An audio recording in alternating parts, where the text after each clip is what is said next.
오늘 우리에게 주시는 하나님의 말씀 신약성경 고린도전서 12장 12절 말씀 그리고 27절 말씀 두 곳을 우리 한 목소리로 보겠습니다. 먼저 고린도전서 12장 12절 말씀 다 같이 봅니다. 몸은 하나인데 많은 지체가 있고 몸에 지체가 많은 한 몸임과 같이 그리스도도 그러하니라. 27절 다 같이 너희는 그리스도의 몸이요 지체의 각 부분이라. 아멘.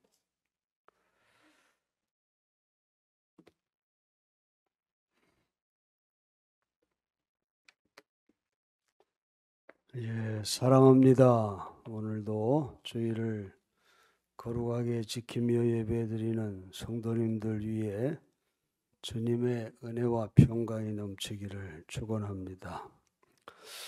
오늘 아침에는 저번 주일에 이어서 한국교회를 향한 복음의 메시지를 전하며 은혜를 나누려고 합니다. 전주일에 우리는 첫 번째 메시지로 종교의 감옥에 갇힌 하나님 예수님을 해방시켜라, 그런 메시지를 전했습니다. 우리는 절대로 자기중심적인 종교 생활을 하는 종교인이 되어서는 안 된다고 했습니다. 신앙생활에서 가장 먼저 되어야 할 영적인 경험은 자신이 주인 되었던 자리를 예수님에게 내어드리는 것입니다. 세례의식은 내가 죽고 예수로 다시 태어나는 의식입니다. 이렇게 세례인이 되어서 예수님을 주인으로 모시고 주님 뜻대로 살겠다 결단한 사람은 신앙을 통해 예수님 안에서 영적인 성장을 해야 하는 것입니다. 교회 생활은 거듭나지 않고도 할 수 있지만은 신앙생활은 절대로 주인을 바꾸지 않는 사람은 걸어갈 수 없는 길입니다. 신앙생활은 내 뜻대로 살아온 삶을 주님 뜻대로 순종하며 걸어가는 길이기 때문에 주인을 바꾸지 않는 사람은 절대로 걸어갈 수가 없는 것이에요. 간혹 주인을 바꾸지 않고 신앙생활을 하려고 하는 사람들이 있어요. 본인은 신앙생활을 한다 하지만은 실상은 종교인으로 살아가는 것입니다. 자기가 원하는 것을 얻기 위해 교회를 다니고 자신이 인정받기 위해 활동에 참여한다거나 모임에 열심을 내는 그런 사람의 목적은 자기 유익이지 신앙의 목표가 하나님 나라의 회복과 부흥에 두고 있지 않기 때문입니다. 종교의 감옥에 가둔 예수님을 해방시키고 주님을 나의 왕자에 모시고 살아가는 진정한 신앙인들이 되어야 할 것입니다. 오늘은 두 번째와 세 번째 메시지를 전합니다. 한국교회를 향한 두 번째 메시지는 제도와 조직의 늪에 빠진 모든 교단과 교파를 극복하고 예수 공동체로 하나 되라 하는 것입니다. 지금 한국교회는 교파주의라고 하는 늪에 빠져 하나가 되지 못하고 있는 현실입니다. 이 교파주의는 한국교회 안에서 적그리스도 역할을 서슴지 않고 저지르고 있습니다. 자기 교파의 우월성을 주장한다거나 자기 교단의 성장만을 추구하는 모습은 예수 공동체의 모습이라고 볼 수 없는 것입니다. 예전에 감리교회를 이단으로 정죄했던 장로교는 교회를 옮길 때에도 반드시 장로교로 가라고 가르칩니다. 이 교파주의는 심지어 그리스도인의 정체성을 교파주의에 두려고 하는 심각한 모순에 빠뜨리기도 합니다. 저는 한 번도 나의 정체성을 감리교에 둔 적이 없습니다. 언제나 예수의 제자로 하나님의 진정한 사람이 돼야지 하는 그런 마음을 가지고 지금까지 신앙생활을 했습니다. 그래서 이사 가는 많은 우리 교우들에게도 꼭 감리교회를 찾아가라고 말한 적이 없습니다. 언제나 가까운 교회, 좋은 교회를 찾아가 신앙생활을 하시라고 그렇게 말했지요. 고린도 교회의 분쟁의 모습이 아직도 이 한국 교회 안에서 해결되지 않고 있습니다. 나는 아볼로파다, 나는 바울파다, 나는 베드로파다, 나는 그리스도파다 하며 갈라진 고린도 교회처럼 아직도 이 한국 교회는 나는 장로교인, 나는 감리교인, 나는 순복음파, 나는 침례교인 하면서 목사인 저도 다 헤아릴 수 없을 정도로 수많은 교파가 그렇게 나누어져서 분열의 분열을 거듭하고 있는 것이 한국교회의 현실입니다. 분열되어 있는 고린도 교회를 향해 바울이 뭐라고 가르칩니까? 고린도전서 1장 12절 이하에 보면 너희가 각각 이르되 나는 바울에게, 나는 아볼로에게, 나는 게바에게, 나는 그리스도에게 속한 자라 한다는 것이니 그리스도께서 어찌 나뉘었느냐? 바울이 너희를 위하여 십자가에 못 박혔으며 바울의 이름으로 너희가 세례를 받았느냐? 이렇게 말합니다. 그리고 3장 6절 이하에 나는 심었고 아볼로는 물을 주었을 때 오직 하나님께서 자라나게 하셨나니 그런즉 심는 이나 물 주는 이는 아무것도 아니로되 오직 자라게 하시는 이는 하나님뿐이니라. 그렇게 말씀합니다. 그리고 오늘 우리가 읽은 본문 말씀에 너희는 그리스도의 몸이요 지체의 각 부분이라 그렇게 말했고, 몸은 하나인데 많은 지체가 있고 몸의 지체가 많으나 한 몸인가 같이 그리스도도 그러하니라 그렇게 말합니다. 그렇습니다. 교회는 그리스도의 몸이요 성도는 그 지체이지요. 이는 그리스도의 몸된 교회는 결코 나뉠 수 없다는 것입니다. 모든 교파는 그들이 갖고 있는 좋은 교리를 지키면서 진정한 예수의 제자가 되게 하고 진정한 하나님의 사람이 되도록 하는 데 필요한 것이지 교파 신봉주의자가 되려고 하는데 있는 것이 결코 아닌 것입니다. 예수님께서 제자를 모아놓고 유대교의 복잡한 교리를 강의하시거나 강조하신 적이 있었습니까? 매주 극장식 예배처럼 수많은 사람들을 모아놓고 예배하고 그리고 헌금을 요구하신 적이 있었습니까? 교리 기독교는 직업 종교의 부산물인 것이 교회는 상업 종교의 대리점이 아닙니다, 여러분. 웨슬리 목사님은 이런 말을 합니다. 나는 감리교회가 유럽이나 아메리카에서 사라지는 것을 두려워하지 않습니다. 내가 두려워하는 것은 감리교회가 생명을 잃어버리고 능력이 없는 종교의 형태가 되어 죽은 종파로 남는 것입니다. 감리교회가 처음 시작했던 교리와 정신과 훈련을 게을리한다면 의심의 여지 없이 그렇게 되고 말 것입니다. 그런 말을 했어요. 실로 지금의 감리교회가 웨슬리 목사가 두려워하는 일들이 일어나고 있고 의심의 여지 없이 확신했던 일들이 드러나고 있습니다.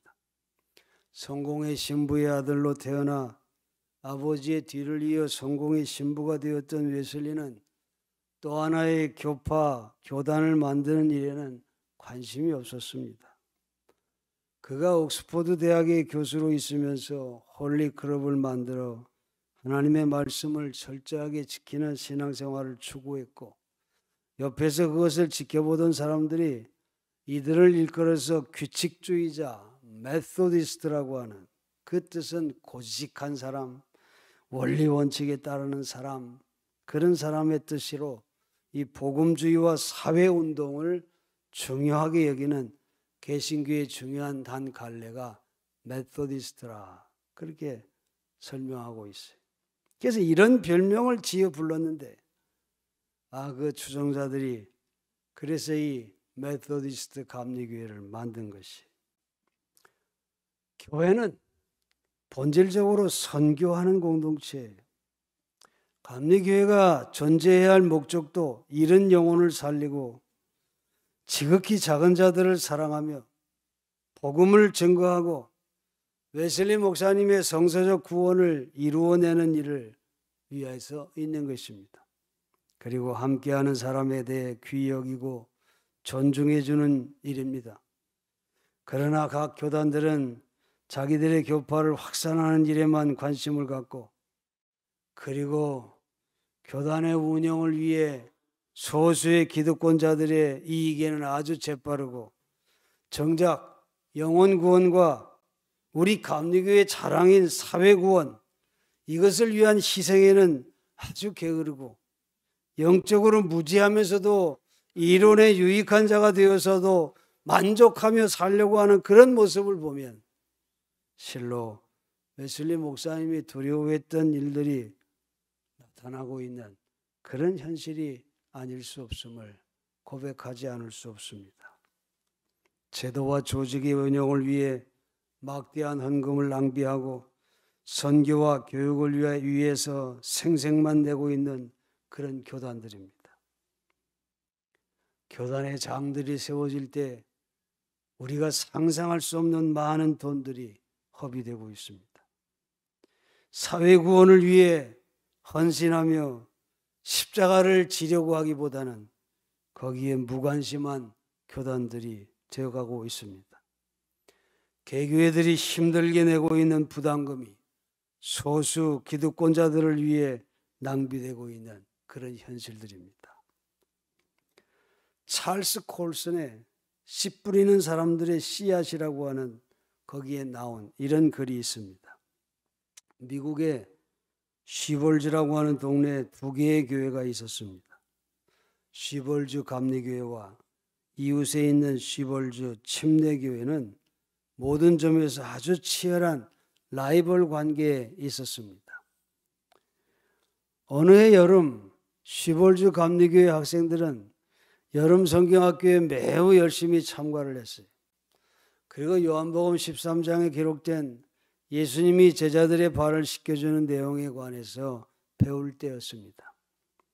봉사와 희생의 정신을 심어주기 위해서 담임 목사님인 스톤 목사는 학생들을 몇 그룹으로 나누어 실천에 옮기게 했습니다. 스톤 목사가 말했습니다. 난 여러분이 앞으로 2시간에 걸쳐 이 도시에 나타난 예수처럼 행동해 주기를 바랍니다. 예수님이 이곳에 오신다면 어떤 일을 하실까? 그분이 어떤 식으로 사람들을 도울 것인지를 잘 생각해 보고 그대로 실천해 주시기 바랍니다. 시간이 얼마 지난 후에 학생들은 자신들이 실천에 옮긴 내용을 보고하기 위해서 스톤 목사의 집에 모였습니다. 한 그룹은 2시간 동안 어떤 노인의 집을 청소해 주었다고 보고했어요. 또 다른 그룹은 아이스크림을 사서 교회에 나오는 혼자 사는 여자들에게 배달했다고 말했습니다. 세 번째 그룹은 교회 신자 중에 병원에 입원한 사람들을 찾아가 위문 카드를 전달해 주었다고 말했습니다. 또 다른 그룹은 양로원에 가서 크리스마스 캐롤을 불러줬는데 8월 중순에 크리스마스 기분을 선물했더니 한 노인은 그것이 자기 생전에 가장 기억에 남는 크리스마스가 될 것이라는 말을 했다고 이야기를 했습니다. 그런데 5번째 그룹이 일어나서 자신들이 한 일을 발표하니까 모두가 우 하면서 야유를 보내는 거였어요. 이들은 다름이 아닌 라이벌 관계에 있는 쉬벌즈 침례교회에 찾아가서 혹시 도움이 필요한 사람이 있는가 그렇게 물었다는 것입니다. 그 교회 목사는 정원 손질이 필요한 어떤 할머니의 집을 소개해 주었습니다. 그곳에서 이들은 2시간에 걸쳐 잔디를 깎고 마당을 썰고 울타리를 손질해 주었어요. 그들이 떠날 쯤에 그 집 할머니가 그들을 불러 말하는 거예요. 학생들 정말 고마워요.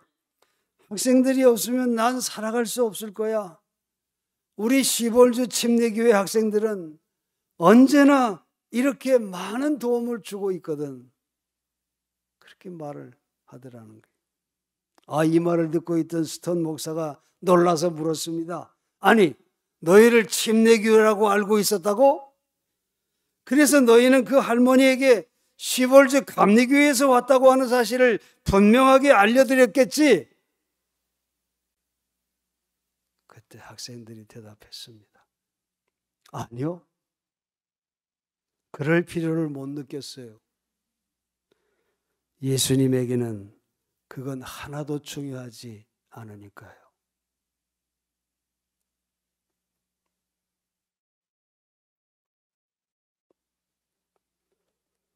작년 11월 초에 예수 장로교 통합적 교단에 소속된 몇몇 교회가 교단을 탈퇴하고 한국 예수교회연대를 출범시켰습니다.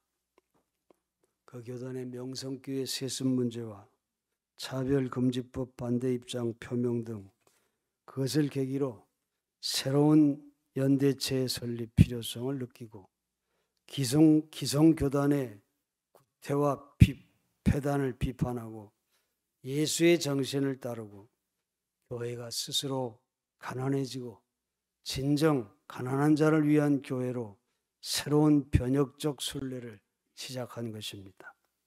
창립위원 8인은 개혁의 대상으로 전락해버린 교회를 포기하지 않고 예수의 뜻을 세워가는 예수교회로 새롭게 모이겠다고 하면서 우리는 예수님이 원했던 공동체, 우리가 바라고 고백하고자 하는 교회의 모습을 지닌 예수교회로 모이고자 합니다. 예수님의 발자취를 따르고 그 뜻을 복원하려고 하는 예수의 사람들과 예수교회가 분명해질수록 이 땅 위에 하나님의 나라가 구체적으로 드러나게 될 것이라고 그렇게 말했습니다. 또한 한국교회가 교단 틀에 매여 배타적인 집단으로 전락했다고 하면서 그동안 우리는 장로교, 감리교 등 그 등의 틀에 우리 자신을 억지로 매어 놓았다. 그러나 이제는 우리 몸에 맞지 않는 옷이라고 하는 걸 깨달았다. 한국 예수교회 연대는 다양함 가운데 일치를 이루어 나갈 것이라 그렇게 말했습니다. 오래전부터 한국교회 변하지 않으면, 기독교 변하지 않으면 죽는다. 그런 것이 화두였지요. 교회 개혁의 문제는 끊임없이 얘기되고 있고 그 개혁은 끊임없이 이루어져 가야 하는 것임을 우리가 알고 있습니다. 이처럼 이미 이 같은 움직임들이 한국교회 안에서 시작되고 있는 것을 우리가 보게 됩니다. 이런 움직임들이 저들만의 또 하나의 교단이 만들어지지 않기를 바랍니다. 그리고 진정한 예수 공동체로 모든 교파를 초월해서 그리스도의 한 몸을 이루어가는 그런 일이 나타나기를 저도 기도하고 있습니다. 끝으로 한국교회를 향한 세 번째 복음의 메시지는 이 땅에 남과 북이 하나 되는 평화 통일의 십자가를 지고 가라 하는 것입니다. 우리가 아는 것처럼 지구상의 유일한 분단 국가인 우리나라는 오랫동안 우리의 소원은 통일이라고 하는 소원을 갖고 노래해온 민족입니다. 그런데 언제부터인가 한국교회는 이 평화 통일의 소원을 잃어버린 것 같습니다. 나라가 잘 살게 되고 또 교회가 기득권 세력이 되고 나니까 통일을 위한 십자가를 지고 감당하기보다는 그냥 이대로 지내는 게 좋다고 하는 생각을 갖게 되고, 심지어는 무력 통일을 말하는 뇌 없는 엉뚱한 환상을 갖는 이들이 있는 것을 보게 됩니다. 아직도 이 한국교회 안에는 북한을 무찔러야 할 멸공 세력으로 적대하고 있는 이들이 있습니다. 이 나라가 70여 년 보수 세력이 선거 때마다 써먹은 좌파 빨갱이 반공 프레임을 아직도 버리지 못하고 있는 것입니다. 일부 보수 목사들도 좌파들 때문에 적화 통일이 될 것이고 공산국가가 될 것이라고 하는 허위 공포를 조작하고 오 주여 이 민족을 살려주세요 이렇게 소리 지르고 있습니다. 여러분, 우리 남한의 개인 소득이 1인당 3,676만 원이에요. 북한은 겨우 136만 원인 아주 극빈 국가입니다. 남한이 북한보다 30배나 더 부자로 살고 있어요. 그런데 여러분, 뭐가 아쉬워 이 나라를 북한의 통째로 내어주겠습니까? 무엇이 아쉬워 북한의 공산주의를 이 나라가 받아들이겠습니까? 남한의 국방력은 세계 6위에서 세계 1위인 미국과 세계 5위인 일본과 상호 방위 조약을 맺어 서로 지켜주고 있어요. 그런데 이 나라의 보수 세력은 저 아래 세계 28위인 북한이 남한을 집어삼키려고 하고 있다고 엄살을 떨고 있습니다. 당장이라도 핵 공격을 할 것이라고 그렇게 말합니다. 물론 여러분, 핵이 터지게 되면 남북은 다 사라지게 돼 있습니다. 혹 그런 위협이 있다면 이 나라의 외국인들이 공부하러 오고 일하러 오고 여행하러 오는 거, 핵이 터질 이 나라에 누가 그렇게 오겠습니까? 지금 우리 대한민국은 GA에 초대되는 경제대국이 되어가고 있어요. 일본을 빼고 그 자리에 들어갈 수도 있다는 그런 얘기까지 나오고 있는 정도입니다. 우리 대한민국의 위상이 얼마나 높아졌는지는 해외여행에 나가면 피부로 느낄 수 있습니다. 언론이 제대로 역할을 안 해주고 있어서 그렇지 우리 나라의 위상이 얼마나 높아졌는지 몰라요. 그리고 코로나 상황에서도 경제성장 4%대를 이룩한 나라가 이 나라입니다. 그런데도 선거철마다 극우 앞잡이 노릇이나 하고 또 이들의 표를 얻으려고 뭐 선제 타격 운운하면서 공포를 조장하는 그런 문외 후보가 지금 나와 있습니다. 무당과 이단 신천지가 올인하는 그런 후보. 그런 후보를 기독교 극우 세력이 지지하고 있다고 하는 건 정말 통탄할 일이 아닐 수가 없습니다. 성도 여러분, 예수님은 화평케 하는 자가 복이 있다. 그들이 하나님의 아들이라 일컬음을 받을 것이라고 말했어요. 진정으로 하나님의 자녀라면 북을 적대 국가로 보기보다는 독일의 통일 과정을 본받아서 우리 그리스도인들이 기꺼이 십자가를 지는 자세를 갖고 평화를 위해 노력해야 하는 것입니다. 우리는 주님, 저 북한 땅에서 헐벗고 굶주리고 있는 우리 북한의 동포를 살려주세요. 평화 통일을 위해 우리가 감당해야 할 십자가 기쁨으로 지게 해주세요. 이렇게 기도해야 당연한 것입니다. 우리 한국교회 선교적 사명 가운데 동북아시아 선교의 사명이 얼마나 중요한지 모릅니다. 남북이 통일이 되어 복음 전파가 이루어지면 이 사명을 더 힘차게 감당하는 우리 한국교회가 될 수 있습니다. 또 이북을 통해 유럽까지 열차가 빵 뚫리게 되어 있습니다. 그러면 죽어가는 세계교회 유럽 교회도 살리는 역사가 나타날 수 있는 것입니다. 우리 한국 교회가 정말 이 꿈을 갖고 새로운 공동체, 정말 진정한 예수의 공동체로 거듭나는 그런 역사가 나타나기를 원합니다. 사랑하는 성도 여러분, 종교의 감옥에 갇힌 예수님을 해방시켜야 합니다. 우리는 종교인이 아니라 그리스도인인 예수의 제자가 되어서 세계 모든 민족을, 모든 종교에 빠진 이들을 제자 삼는 사명을 감당해야 하는 것입니다. 이제 이 한국교회는 더 이상 서로 나뉘어지는 분열 상태에서 벗어나 예수 공동체로 하나 되는 역사가 나타나야 할 때입니다. 그리고 이 땅의 평화 통일을 위해서 내가 힘들어도 나의 십자가를 기꺼이 지겠다고 하는 그런 마음을 가지고 평화를 만드는 자가 하나님의 자녀라, 그렇게 일컬음을 받는다고 했듯이 진정한 하나님의 자녀로 하나님께 쓰임받고 주의 나라를 위해 영광을 돌리는 그런 자녀들 되시기를 주의 이름으로 간절히 축원합니다.